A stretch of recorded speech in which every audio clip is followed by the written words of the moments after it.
Welcome to our channel, Behind My Story. Please like, share, and subscribe. 7 years old can be a very critical age in a human's life. It's the year we graduate from first grade to second grade. It also may be the year when you first participate in a sport that will shape your future.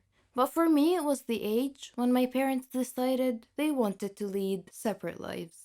I grew up like any average girl, attended a good preschool, participated in sports, and had good friends. My parents, as I recall, were always in a good mood with each other and shared the joy of raising their daughter together. I have few memories of the bad times my parents had argued. The worst memory I recall is lying in my bed one night when I was 7 years old and having my parents come into my room and my father saying, "Tanya, your mother and I are getting a divorce." My immediate reaction was a natural instinct for a young child, which was to blame myself. I often had more than one birthday party as a kid. This sounds cool, but it wasn't all it was cracked up to be. I'm a child of divorce. My childhood wasn't mine, it belonged to my parents.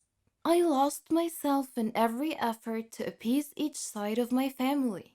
Shuffling alone between two separate lives meant that I was on the fringe of each family, never an insider. The people I loved most were never in the same room together, and many of them barely even knew each other existed. I missed out on events and celebrations because I would have to spend time with my other family. Children of divorce learn to cope with these struggles and instability by the age of 10. I no longer wanted to deal with it. I didn't want to live in two different homes with two different bedrooms, different clothes, different toys, different friends, and even different rules. I was a 10-year-old caught between a rock and a hard place. So one day I told my dad that I didn't want to visit anymore. It was a courageous and ignorant act, to be honest. We will never know if it was the right decision or not. But at the time, neither one of my parents possessed the emotional stability it would have taken to unearth a more positive solution. And so that was the way things went. The power struggle that had lain dormant between my parents erupted again, and this time it was directed at me. This time I was responsible for the discord. In one house, I was blamed. In the other, I was a victim. There were no more multiple birthday parties. Instead, there was stability and consistency in one house, anger and avoidance in the other. Choice is met with consequences, and as time went on, I fell out of touch with my dad's family. It's hard to stay in touch with people connected to someone we have pushed away. Cousins I used to play with were erased from my life. We never visited again. Was that because it's best to keep served ties cut? Or was it my punishment for being a horrible child? All I knew was silence and loss. When I was in my early teens, my mom remarried and I met new cousins. I learned new Christmas traditions and sat with new kids at the dinner table. Instead of being ushered from one family to the other, life settled down. Even though I heard from my dad only once or twice a year, life was fairly stable. But that changed again when my mom and stepdad split up during my first year of university. I tried to keep in touch with my family members every time I went home for the holidays. Again, I tried to please everyone while anxiety flooded my thoughts. Whom should I spend Christmas Eve with? Should I visit with this family or that one? Will they be offended if I don't make time to see them? Will they be offended if I don't bring presents? I would have loved to have everyone drop by and visit me, but that would not have gone very well at my mom's house. Instead, I diligently visited everybody on my own, carrying thoughtful little presents I bought on my student budget. I would make small talk and feel like an outsider. I was always the awkward guest, never the welcoming host. For 10 years after I graduated from university, I lived away from home. Not a single family member from any one of my four families, save for my mom, came to visit, called, or even let me know when they flew through town. Yet, every time I went home for Christmas, I scheduled visits, bought presents, and made time to see as many people as I could. I did this to make them feel good, not me. 2 years ago, I moved back home, and now I live less than a day's drive away from all four of my families, their new spouses, and young kids. We're all connected on Facebook, but my mom is still the only person who ever calls or visits. When I hear that a family member passed through town but didn't call, it saddens me. But I realize that they don't call because they don't really know me. To them, I was never a fixture. I was only ever around a few Christmases here and there, and although they were my family, I was never theirs. They don't know that they are just one of several people spread across four different families that I wasn't able to keep in touch with. Sometimes divorce spreads us too thin to make anything real, lasting family connections. This summer, I am getting married and starting my family. I'm trying not to have too many expectations. I know no family is perfect, but my soon to be husband is the king at keeping in touch with people. He's persistent, charismatic, forgiving, and loyal. He's teaching me what family means. Together, we will teach our kids to reach out to one another with compassion and to stick by each other through times of darkness. I'm looking forward to joy and friendship with my new family, and I plan to do everything I can to stay married. Beauty has myriad aspects. Some girls have a beautiful exterior, but with an ugly personality on the inside. Some are ugly on the outside, but have a beautiful personality. Some are average on the outside, but inside are very educated and elegant in behavior. This is where the idea of the Miss World contest originally came from.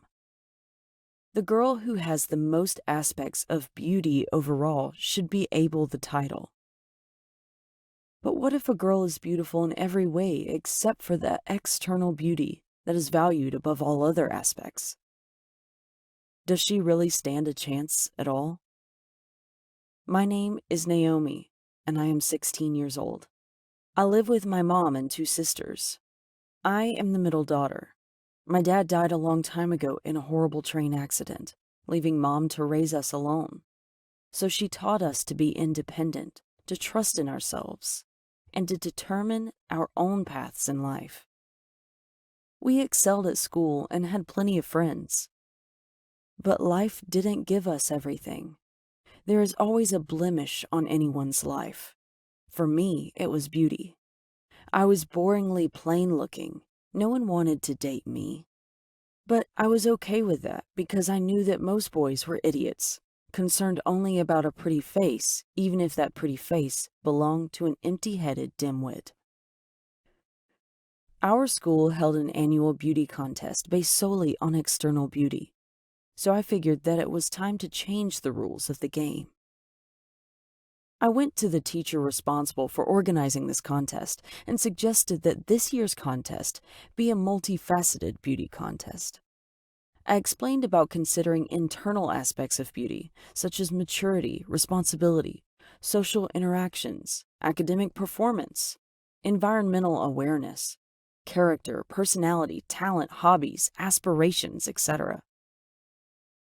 The teacher smiled and told me that she didn't have the control in this matter, but said she would speak with the principal. She asked for 2 days to try to persuade him. The 2 days crawled by at a snail's pace, but I was rewarded by my new rules adopted for this year's beauty contest. It would focus on both the inner and outer aspects of beauty. The student body was divided on the issue. My group cheered the new rules, but Emily's group hated it. Emily had won the school's beauty contest for the previous 2 years. She was as beautiful as a Walt Disney princess. Long blonde hair, lovely soothing voice, green eyes, elegant posture, but snobbish, vapid, shallow, narrow-minded. She testily asked the air, "Whose idea were these stupid new rules?" "Mine," I answered simply. She glared at me and told me that the old rules had been the standing rules for eons and couldn't be changed. But I corrected her by telling her that everything changes. She dismissed me with a wave of her hand by telling me that it didn't matter, that she was a shoo-in to win anyway, regardless of any stupid rule changes. I read the flyer about the contest and the new rules. One facet to be evaluated was how well a student contributed to the school's goals of fostering kindness and learning. Another facet was one's talent and hobbies like poetry, drawing, acting, or singing. Another was general knowledge of the world. And yet another was about etiquette, politeness, and manners. I put my plan into motion to win this contest from vain, brainless Emily. Still, she seemed so confident that I felt like I had no real chance of actually beating her. The contest, which would span several days, began. The first phase of the competition was on the social aspects of beauty. Emily chose to woo the students by distributing roses and chocolates to them. In addition, she flirted with the more popular boys to get them and their friends to like her. Other contestants distributed different things to students. I needed to do something distinctive and unexpected, something genuinely useful. So I summarized the semester's school subjects for the students so they could study more easily and efficiently for their final exams. I also asked Mom to prepare healthy lunches for them. My ideas were well received. The next phase was general knowledge. The judges paired everyone with a rival. The winners of those pairs would then be paired repeatedly until only one winner emerged by elimination. I was paired with Emily. Favoring her external beauty, the judges asked her easy questions. Me, I got the challenging questions. But despite this biased treatment, I answered all the questions correctly. The next part was about artistic talent. Emily was an excellent actress. Imagine that. She portrayed a stage scene and won well-deserved praise for her performance. My talent was drawing. I drew an intricate drawing and recited a poem. My heart was pounding during my poem recital, but I managed to receive vigorous applause. Emily was staring daggers at me. If looks could kill, my death would have eliminated me from the contest at that very moment. The next phase of the contest focused on costumes. I told Mom that I didn't see how I could possibly beat Emily, but she continued to encourage me and believe in me. Her words inspired me. When I woke up that day, I was surprised by a new dress in my closet. It was so stylish and fit my form perfectly. It made me look like Cinderella. I wore it and went to the school. All the girls were beautifully dressed, as was I'm happy to say. I did well in this phase. The final phase would be judged on external beauty. The judging began, and all the contestants were so beautifully made up, with expensive hairdos and elegant sparkly dresses, that my spirit plummeted as my chances of winning seemed almost nil. Then suddenly, I had a crazy idea. I whispered in Mom's ear and went into the restroom. When they called my name, I walked up onto the stage in clean, neat, everyday school clothes, with no makeup and no fancy hairdo. Just plain old me. I asked the judges for permission to speak, and they allowed it. Directing my speech to the students present, I explained that my external appearance was not what true beauty was about. Yes, I could dress up and smile for one day to impress the judges. But what about the other days of the year? People's outward appearance should be respectful, decent, and proper all the time. When I finished my speech, it was met with enthusiastic applause, even by the judges. Now it was time to announce the overall winner of the contest. As is typical, they announced the third-place winner, then the second-place winner. I hadn't heard my name yet and was sure that Emily's name was about to be announced for first place. When I heard my name announced for first place, I screamed with joy. I couldn't believe it. Everyone was cheering for me, and Mom was looking so proud. After the contest was over, a shy but well-mannered and well-behaved boy came over and asked me for a date. I turned toward Emily and smiled sweetly. She didn't return my smile. Well, long story short, a plain Jane, me, won the overall contest and proved that even an ugly duckling can be loved for its inner beauty.